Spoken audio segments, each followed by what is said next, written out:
전도서 3장 11절 우리 한 절 같이 보도록 하겠습니다. 하나님이 모든 것을 지으시되 때를 따라 아름답게 하셨고 또 사람들에게는 영혼을 사모하는 마음을 주셨느니라. 그러나 하나님이 하신 일의 시종을 사람으로 측량할 수 없게 하셨도다. 아멘. 예. 오늘 예배는 우리 교회가 이제 노량진에서 드리는 마지막 주일 예배죠. 그래서 하나님께 기도했습니다. 하나님, 우리가 노량진에서 마지막으로 주일 예배를 드리게 되었는데 또 온 세대 예배인데 하나님 무슨 말씀을 전해야 할까요? 그래서 월요일부터 하나님께 계속 물으면서 기도를 했습니다. 근데 수요일날 새벽 기도회 때 말씀을 나누고 개인 기도하는 시간에 하나님께서 제 마음에 하나님이 일하시는 방법, 그리고 하나님이 약속하신 것을 갖다 지키시는 그 방법을 우리 교회 이전과 관련해서 나누면 좋겠다라는 그런 마음을 갖다 가지게 하셨어요. 그래서 기도하는 시간에 그러면 성경에서 하나님께서 일하시고 약속을 지키신 사항들을 갖다 생각하게 해보면서 이걸 갖다가 우리 교회가 다시 상도동으로 이전하게 되는 과정에 하나님께서 어떻게 일하셨는지 여기에 적용하면서 이제 기도를 했습니다. 먼저 결론적으로 말씀드리면 설교 제목처럼 하나님이 일하시는데 그냥 아무 생각 없이 기분 내키는 대로 하시는 것이 아니고 또 누가 뭐라고 한다고 해서 하시는 것도 아니고 누가 뭘 요구한다고 해서 하시는 것도 아니라 하나님이 정하신 때가 되어야 일하신다라는 겁니다. 우리는 성경에서요 하나님께서 이렇게 일하시는 걸 갖다가 많은 경우를 찾아볼 수 있는데 오늘은 대표적인 두 가지를 갖다가 먼저 나누려고 합니다. 먼저는 하나님이 우리를 죄와 죽음에서 구원하시겠다고 약속하신 걸 하나님이 정하신 때가 되었을 때 지키셨다라는 거예요. 아담이 하나님의 명령과 하나님과의 약속을 갖다 어기고 선악과를 갖다 따먹었습니다. 하나님은 아담이 선악과를 갖다가 따먹는 과정에 그 잘못된 거, 죄를 짓는 과정에 관련된 그런 피조물들에 대해서 저주를 하시죠. 아담과 하와 뱀을 불러놓고 저주를 하셔요.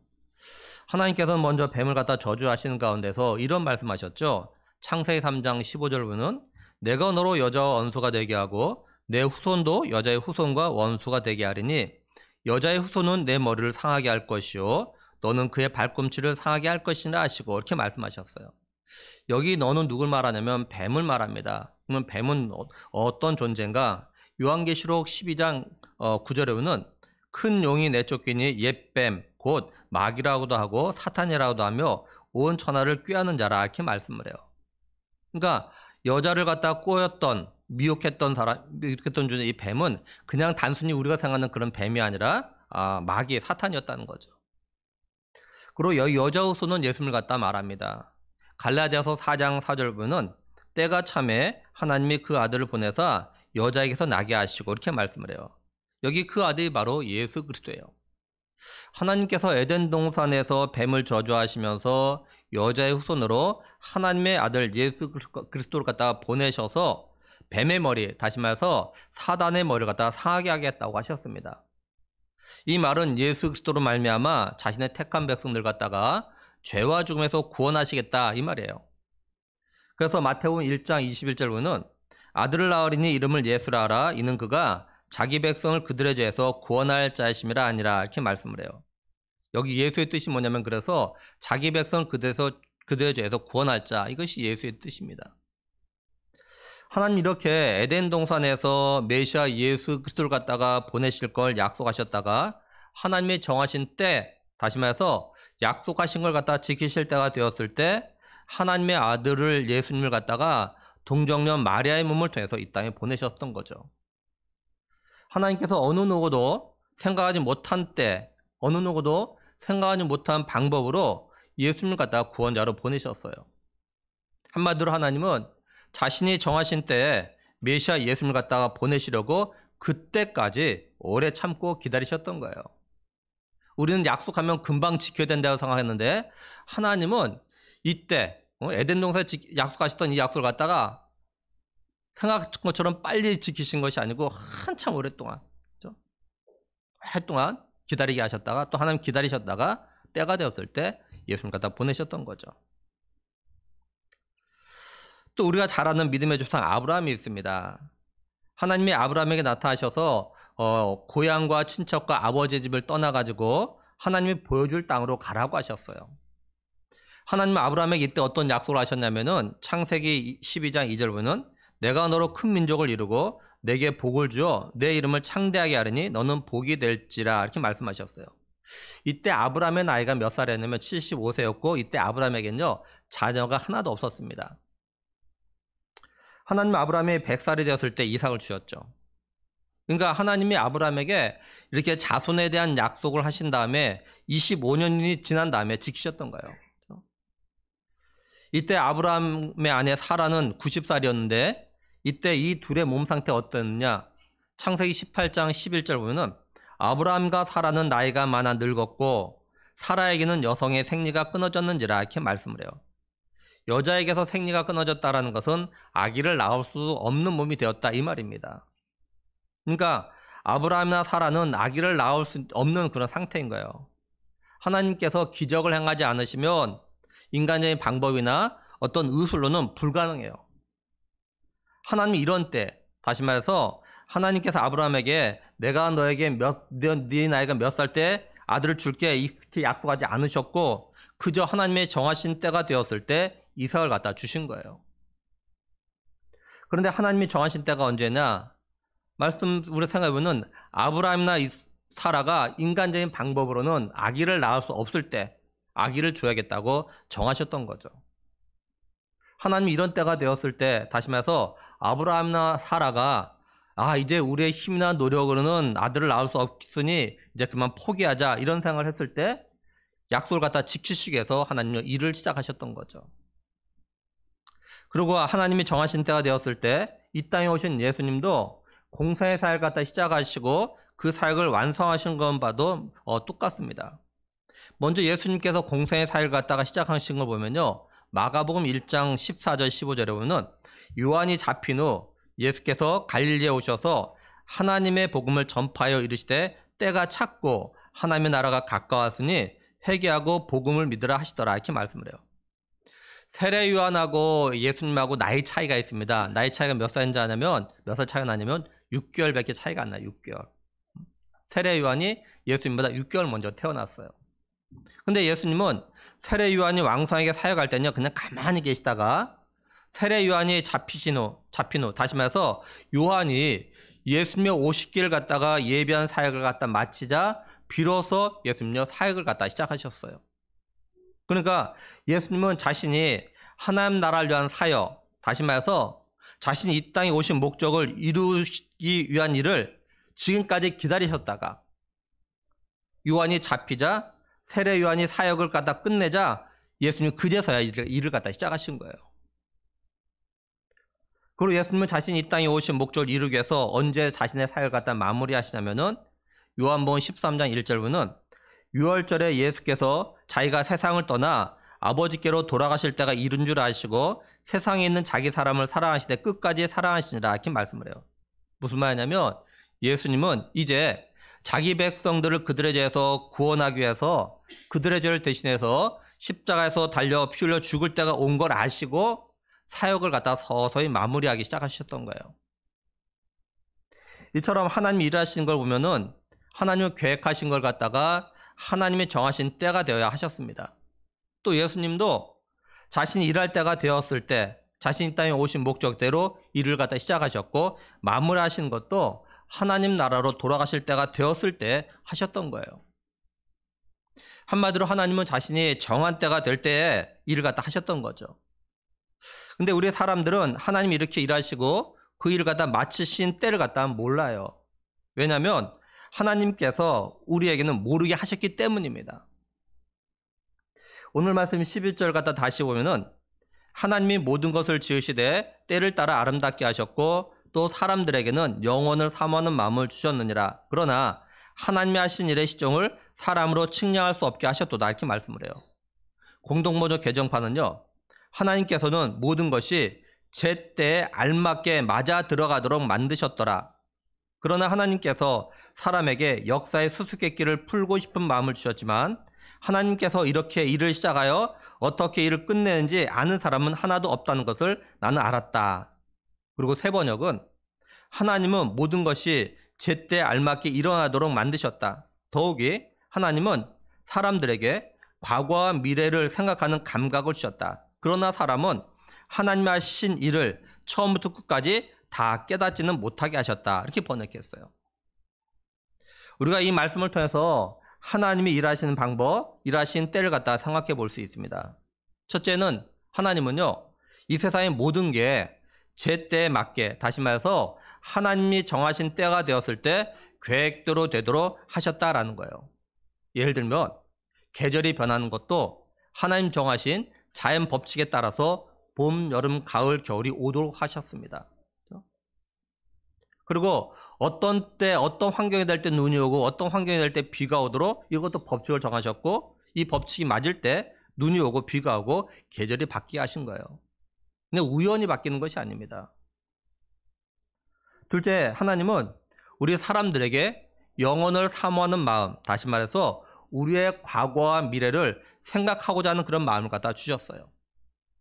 여기 영혼이라고 했을 땐 히브리어는 어떤 뜻이냐면요, 감추다, 숨기다, 이런 뜻을 가지고 있어요. 이게 영혼이. 그러니까 하나님은 우리에게 영혼, 다시 말해서 과거의 일이나 미래에 감추어진 일들에 대해서 생각하는 마음을 갖다 주셨다는 거예요. 그래서 우리들은 과거에 일어난 일들의 숨겨진 뜻, 또는 미래에 일어날 일들에 대해서 생각을 하는 겁니다. 다시 말해서 우리가 과거의 일을 통해서 현재나 미래의 일에 대해서 생각하는 건 하나님께서 우리에게 이런 마음을 갖다 주셨기 때문에 그래요. 그래서 예를 들면 우리가 어떠냐면 우리의 과거의 경험을 끝내는 것이 아니라 어떡합니까? 현재 내가 하는 일에 그죠? 어떤 생각을 해서 적용을 합니다. 그리고 어떤 미래의 계획을 세울 때도 과거의 경험을 갖다가 그냥 버리는 것이 아니라 과거의 경험을 갖다가 토대로 해서 또한 이걸 사용해서 앞으로 미래의 어떤 나름대로 계획을 갖다가 세우는데 이렇게 사용하는 거예요, 이게. 하나님께서 우리에게 과거와 미래의 일에 대해서 생각할 수 있는 마음을 갖다 주셨기 때문에 그렇게 하고 있는 겁니다, 이게.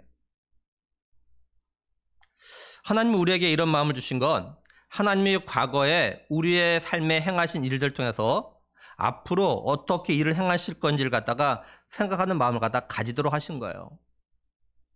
하나님은 우리를 하여금 지난날 과거에 하나님이 하셨던 걸 갖다가 생각하고 그 속에 담긴 하나님, 우리를 향하신 하나님의 뜻이 무엇인가를 갖다가 생각하도록 하신 겁니다. 쉽게 말하면 법칙이라는 거 그런 거 아닙니까? 어떤 일이 규칙적으로 일어나는 걸 보면서 발견하는 것이 법칙이잖아요. 그렇죠? 하나님이 일하신 때 하나님이 일하시는 방법을 잘 살펴보면 하나의 규칙이 있어요. 그것이 뭐냐? 하나님은 자신 정하신 때가 되어 일을 하신다는 거예요. 이걸 하나님이 과거에 일하셨던 걸 생각해보면 알 수 있다는 겁니다.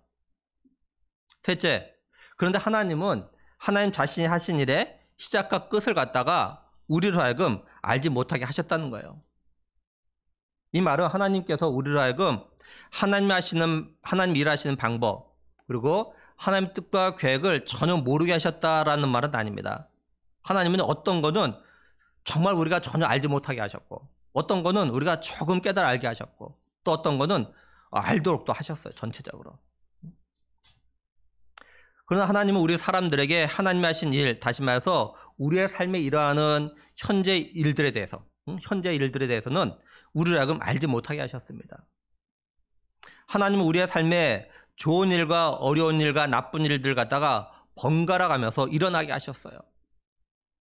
근데 하나님은 우리를 하여금 좋은 일이 어려운 일, 나쁜 일로 언제 어떻게 바뀔지는 모르게 하셨습니다. 반대로 우리의 일어나는 나쁜 일과 어려운 일이 언제 어떤 방법으로 좋은 일로 바뀔지 이것도 모르게 하셨어요. 이게 하나님이 일하시는 방법입니다. 우리가 지금의 안 좋은 일이 언제 좋은 일로 바뀔지 이걸 알면 얼마나 좋겠어요. 또 지금 좋은 일이 언제 나쁜 일, 어려운 일로 바뀔 줄 알면 또 얼마나 좋겠어요. 그럼 준비할 수 있는데 우리에게는 그것이 몰라요.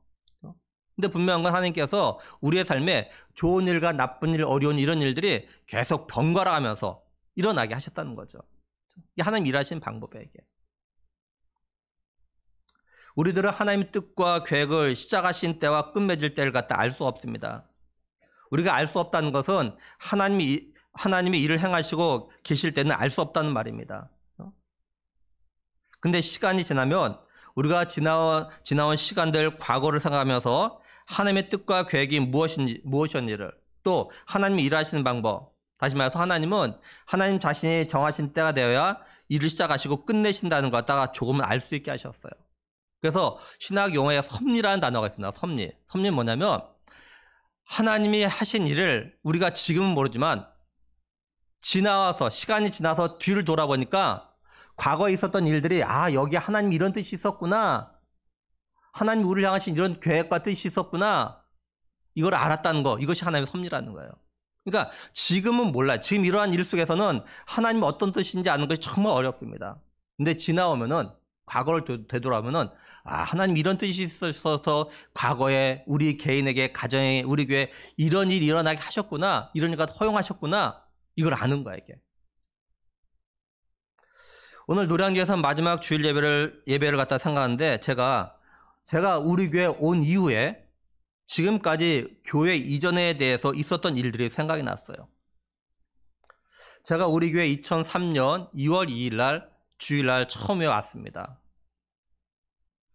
제가 우리 교회에 왔을 때 몇몇 성도들이 우리 교회를 갖다 다시 상도동으로 옮겨야 한다고 저에게 여러 차례 이야기하셨어요. 이게 한 번이 아니라 한 몇 년 걸쳐 저에게 계속 시간 날 때마다 저에게 그 이야기 하시는 거예요. 그때 저는 제가 사역했던 교회들에서는요, 여러 성도들이 먼 곳에서 주일날 예배드려서 수요일날 금요일에 오는 걸 갖다가 여러 차례 봤어요. 정말 먼 곳에서 오셔요. 그러니까 우리 성도들이 상도동에서 노량진 오는 그 거리보다 훨씬 먼 데서도 주일이면은 꼬박꼬박 와서 예배를 드리셨다고요. 그러니까 제가 생각할 때는 상도동에서 노량진 오는 것은 별로 먼 것도 아닌데 왜 멀다고 하실까? 사실 이런 의문만 가지고 있었어요. 그러니까 사실 옆에는 사실 이해가 안 됐던 거죠. 왜냐면 전에 교회에서는 더 먼 곳에서도 매우 그렇게 오시는데 더 먼 곳에서도. 그러고 나서 몇 년이 지난 후 지금부터 약 10년 전을 기억하는데 상도동에 있는 어느 교회 목사님이 교회로 전화를 하셨습니다. 그러면 저를 찾고 저에게 어떤 제안을 하냐? 자신의 교회와 우리 교회를 합병하자라고 제안을 하셨어요. 그래서 장로님들과 합병 문제에 대해서 이야기를 하고 그 교회 상황을 갖다 좀 알아봤습니다. 그랬더니 그 교회를 건축하는 과정 가운데 금융권에서 30억 이상의 빚이 있는 거예요. 그 당시에 우리 교회 매매 가격이 약 17억 정도 되었습니다. 그리고 그 교회 목사님이 그 교회 원로 목사님이 되는 그런 상황이에요. 그러니까 만약에 합병하면은 우리 교회는 원로 목사님 2분이 계시는 겁니다. 그리고 우리 교회가 이거 갖다 팔고 그곳에 간다고 해도 13억 정도가 넘는 그 빚이, 은행 빚이 그대로 남아있는 거예요.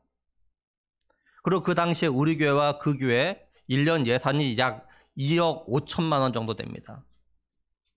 그러니까 원금을 갚는 건 고사하고 이자만 갚게도 허덕거릴 수밖에 없는 상황이에요.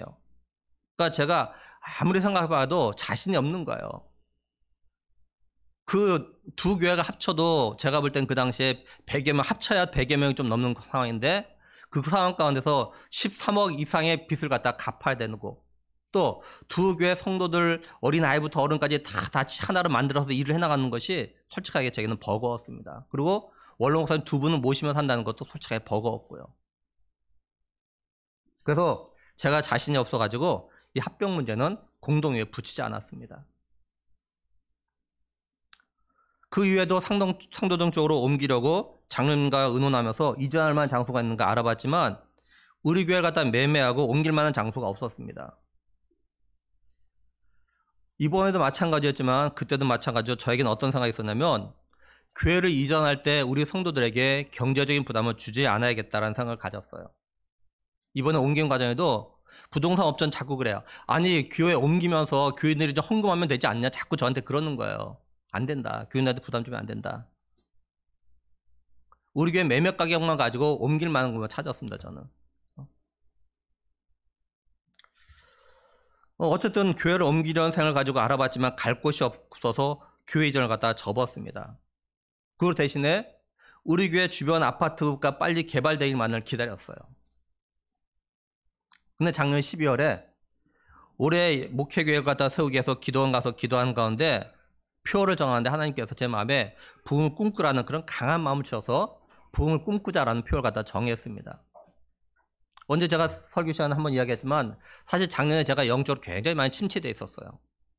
근데 기도원에 가서 표를 정하면서 부흥을 꿈꾸라는 마음을 주셨을 때 이때 제가 영적인 부담이 확 떨어지면서 짐이 다 사라졌어요. 정말 마음에 기쁨이 있었어요. 영적인 침체에서 벗어났어요. 근데 올해 1월 10일경에 부동산에서 교회를 갖다 매매할 생각이 없냐라고 전화가 왔습니다. 근데 사실 작년 가을쯤에도 이 부동산을 통해서 교회 매매에 대한 이야기가 나왔어요. 그래서 장로님들과 의논해서 상도동의 한 부동산 업자를 통해 가지고 우리 교회가 상도동 쪽에 옮길 만한 곳이 있는지 알아봤습니다. 근데 더 이상 이 부동산에 연락이 안 오는 거예요. 그래서 없던 일로 했습니다. 근데 1월에 다시 전화가 온 거예요.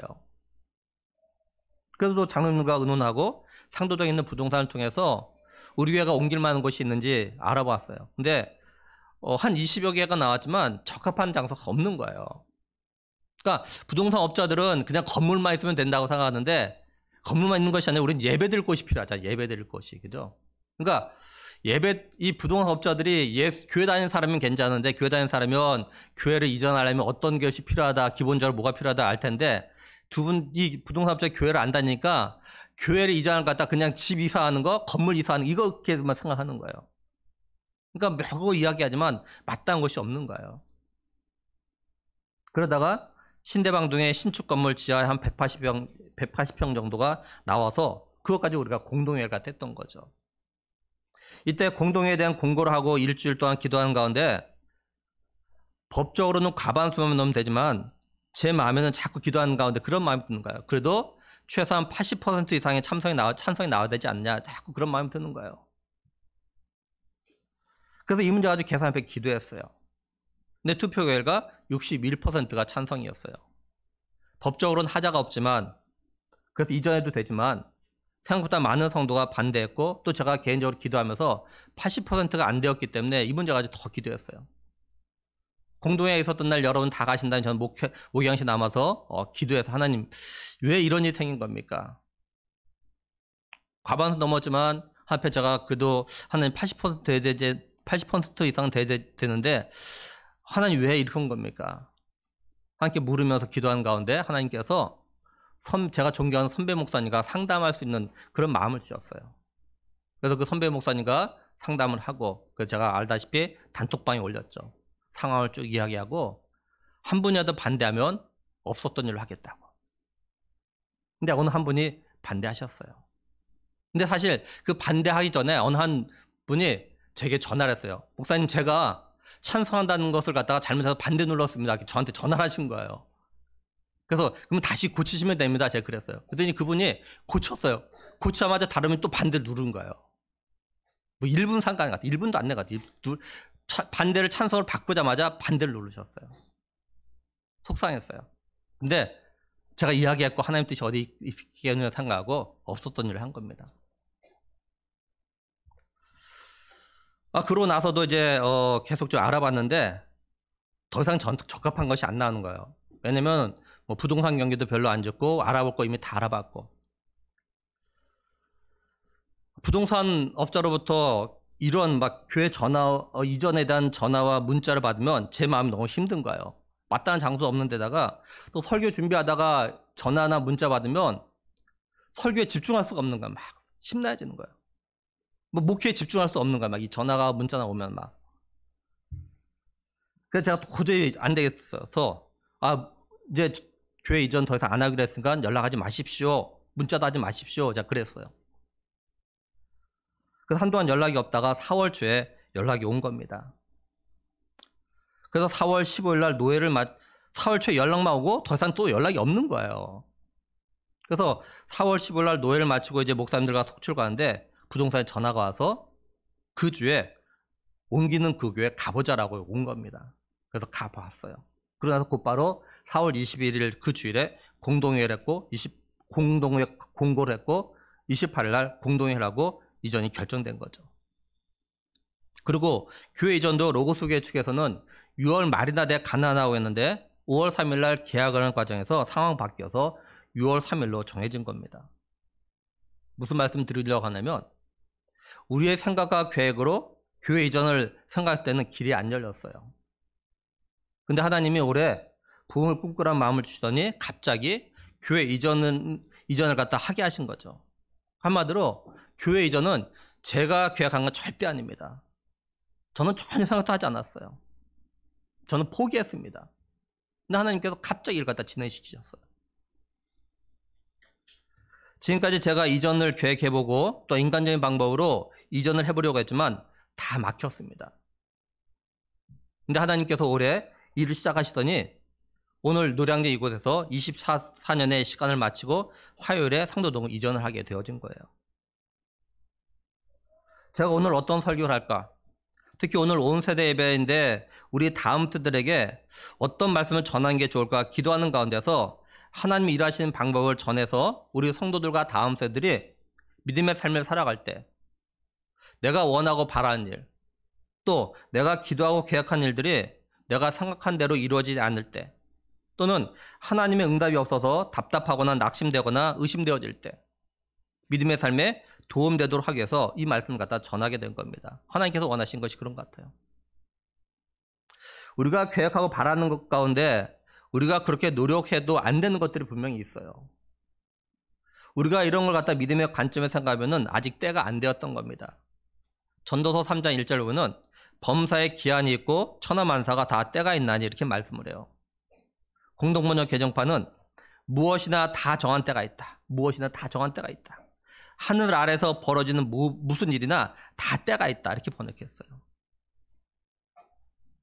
아직 하나님이 정하신 때가 안 되었기에 우리가 애를 써도 우리가 바라는 대로 되지 않는 거예요. 그런데 하나님이 정하신 때, 계획하신 때가 되면 하나님이 일을 갖다 시작하신다는 겁니다. 그래서 하나님은 하나님이 정하신 때 일을 시작하시고 또 하나님 끝을 갖다 맺으셔요. 그리고 하나님이 일하시면 우리에게 가장 좋은 것으로 주신다는 거죠. 우리가 기대했던 것보다 훨씬 더 좋은 걸로 하나님은 주신다는 거예요. 이걸 우리 성도들이 가정의 복음화와 우리 전도 대상자에게 적용해서도 생각해 볼 수 있습니다. 제 개인적으로 우리 교회 갖다 상도로 옮기면 제일 바라는 것이 뭐냐면 우리 성도들 가정이 다 복음화 되어지는 거예요. 가족 식구들이 다 예배 자리에 나오는 거, 이것이 제가 제일 처음에 계속 꿈꾸는, 기대하는 그런 기도의 제목입니다. 우리가 그렇게 기도하고 전도하려고 해도 우리 가족들의 마음이 열리지 않고 또 믿음에서 멀어진 걸 보면은 너무 답답하고 때로는 포기하고 싶은 마음도 들 수 있어요. 근데 우리가 예수를 믿게 되는 과정, 또 우리가 헌신하며 충성해야 되는 과정을 잘 생각해 보면은 내가 예수님을 갖다 믿고 싶어서 또 내가 헌신하고 충성하고 싶어서 했던 것은 분명히 아닙니다. 쉽게 말해서 예수님이 나를 갖다 찾아오시기 전에는 우리의 마음은 여전히 강팍했고 우리도 여전히 내 속에는 옳은 대로 살았습니다. 근데 예수님께서는 어느 날 누군가를 통해서 또는 예배 때 말씀을 듣는 가운데서 어떤 말씀을 통해서 우리를 갖다 찾아오셔서 우리의 마음을 두드리셨고 우리에게 감동을 주셨고 그래서 우리가 예수를 믿게 되고 헌신하고 충성하게 되는 그런 계기가 되었던 거예요. 한마디로 하나님이 우리를 부르시고 만나주시는 때가 바로 그때였던 거죠. 하나님이 일을 시작하신 때가 바로 그때였던 겁니다. 우리가 잘 아는 바울이 어떻습니까? 자신이 다메섹에서 예수님을 만나기 위해서 간 것이 아닙니다. 또 예수님이 자신을 갖다 다메섹에서 만나기 위해서 오신다는 걸 알고 간 것이 아니에요. 오히려 어떤 겁니까? 바울은 예수 믿는 사람을 갖다 잡아서 예루살렘 감옥에 가두기 위해서 다메섹으로 갔던 거죠. 근데 예수님께서 이런 바울을 갖다 만나시려고 다메섹에서 기다려 계셨어요. 바울은 예수님을 갖다 만난 다음에 인생의 목표가 완전히 변했죠. 저에 대해서 제가 몇 번 말씀드렸지만 저도 그렇게 목회길 가는 것 갖다 두려워하고 잊어버렸습니다. 근데 결혼했던 해 가을 추석을 앞둔 주일 오후 예배 시간에 하나님께 말씀을 통해서 저를 찾아오셨고 저의 마음을 갖다 흔들으셨어요. 그래서 잊었던, 아니 내 길은 목회길이 아니고 돈을 많이 벌어서 하나님의 일을 갖다 열심히 하는 거라고 생각했던 저로 하여금 하나님 목회길을 걸어가게 하셨습니다. 하나님은 제가 더 이상 어떤 변명이나 핑계를 댈 수 없을 때 저를 만나시고 지금의 길을 갖다 걸어오게 하셨어요. 그리고 지난 금요일 날, 이번 금요일 날 국민일보 미션란에 원래 건달처럼 살았는데 예수님 만나고 혁명가 된 7명의 이야기, 이런 제목의 기사가 있었습니다. 거기 나온 기사 일부를 갖다 읽어드릴게요. 기독교는 왜 모든 사람을 죄인이라고 해? 세상에 성실하고 열심히 사는 사람이 얼마나 많은데 남들 보고 죄다 죄인이라고 말하는 건 좀 심하지 않나? 홍경택 서울대 소아청소년과 교수가 본과 시절 만난 한 친구에게 건넨 질문이다. 상대가 학내 선교단체인 IBF에서 활동하는 독실한 기독교인인 걸 알고 던진 말이었다. 평소 캠퍼스 전도자를 붙잡고 2시간 동안 자기 주장을 펼칠 정도로 토론에 자신이 있었던 그였지만 선악에 대한 친구의 응답에는 크게 동요한다. 인간이 선을 행할지라도 그 근원에 개인의 만족이 자리한다면 그 또한 죄라는 말이었다. 이때부터 홍 교수는 타인을 위해 봉사의 삶을 살고자 한 내 생각의 뿌리는 뭘까라는 생각에 파고든다. 세상에 필요한 존재가 되고자 의대에 진학했지만 이렇게 그냥 살아도 괜찮을까라는 생각이 스치던 차였다. 끝없는 욕망을 쫓다 허무하게 죽느니 한 번쯤 제대로 기독교를 알아보겠다고 결심하고 IBF 수련회에 참석한 그는 이후 기독교 서적을 읽으며 신압으로 예수를 받아들였다. 사냥개처럼 집요하게 마음의 문을 두드리는 그에게서 더는 도망갈 수 없다는 것을 깨달아서다. 그렇게 이런 기사가 있어요. 그러니까 이 홍 교수님도 이때 예수님을 만나게 된 건 하나님이 정하신 때가 되었을 때 하나님은 이 홍 교수님의 친구를 통해서 죄에 대한 그 말 한마디가 던지게 했고 그 말 한마디가 이 교수님의 마음을 갖다가 흔들어서 결국 자신의 죄를 위해서 십자가에서 죽으시고 부활하신 예수님을 자신의 구원자로 영접하고 믿게 되고 지금은 평신도 지도자로 섬기고 있어요. 그러니 우리가 가정의 복음화와 가족의 구원과 우리의 전도 대상자에 대해서 포기하지 말고 믿음을 가지고 기도하면 하나님이 정하신 때가 되었을 때 하나님을 만나고 또 믿음을 회복하고 헌신하고 충성할 수 있다라는 겁니다. 그럼 말씀드린 대로 우리의 삶에 여러 문제들도 하나님이 정하신 때가 되면 하나님이 그 문제들을 갖다 해결하시기 위해서 일하시고 그리고 가장 좋은 것으로 주실 걸 믿고 우리가 좀 믿음으로 끝까지 하나님의 때 하나님이 일하실 때까지 인내하는 우리가 되길 정말 간절히 원합니다. 바라기는 하나님은 우리에게 가장 좋은 걸 주실 때를 갖다 정하시고 때가 되었을 때 우리에게 그걸 주시기 위해서 일하신다는 걸 믿고 남은 믿음의 삶에서 이러한 하나님을 갖다가 만나는 은혜와 복이 넘치기를 우리를 사랑하셔서 우리에게 가장 필요한 구원을 갖다 주시기 위해서 십자가에서 피 흘려 죽으시고 부활하시고 우리의 구원의 완성을 위해서 다시 오실 우리 주 예수 그리스도의 이름으로 간절히 축원합니다. 우리 함께 기도하겠습니다. 하나님 아버지, 이 시간에 하나님이 일하시는 때 방법을 저희들이 같이 말씀 통해서 잠시 나누었습니다. 하나님이 일하시는 걸 보면은 그냥 아무 생각 없이 하신 것이 아니고 하나님은 다 계획하시고 때가 되었을 때 일하시고 또 가장 선한 걸로 가장 좋은 것으로 마무리하시는 것을 갖다 우리가 말씀을 통해서 보았고 우리의 삶에 또한 적용해 봤습니다.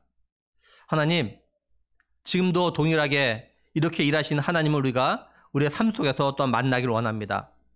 우리 교회 이전의 과정도 보면은 우리가 교회를 갖다가 옮겨보려고 많은 생각들을 해보고 계획을 해봤지만 하나님이 정하신 때가 안 되어서 하나님은 우리에게 문을 열어주지 않으셨다가 하나님이 정하신 때가 되었을 때 전혀 우리가 생각하지도 않았고 계획하지도 않았는데 하나님은 하나님의 방법으로 이제 교회를 갖다 옮기도록 허락하셨고 인도하셨음을 갖다가 우리가 이제 생각하면서 아버지 앞에 감사함을 드립니다. 하나님의 때가 되어서 하나님 일하시는 것 갖다가 보게 하신 하나님, 이제 하나님이 어떤 뜻과 계획이 있으셔서 우리를 갖다가 상도동으로 옮기시는데 하나님 그곳에서도 하나님께서 역사하실 것을 저희들이 기대하면서 하나님 아버지 하나님과 동행하면서 주신 일을 갖다 잘 감당할 수 있는 우리가 되길 간절히 원합니다. 아버지 하나님, 혹시 우리 성도들 가운데서 청년들 가운데서 내가 그렇게 열심히 수고하고 열심히 노력하고 애를 썼는데 내가 기대하고 계획한 대로 되지 않아서 마음에 슬픔이 있고 상처가 있고 때로는 믿음마저도 포기한 상태에 있는 그런 아버지 하나님이여 성도나 청년들이 있다면 하나님 저들에게 은혜 주실 바라는 것은 하나님이 일하신 때가 있다는 것.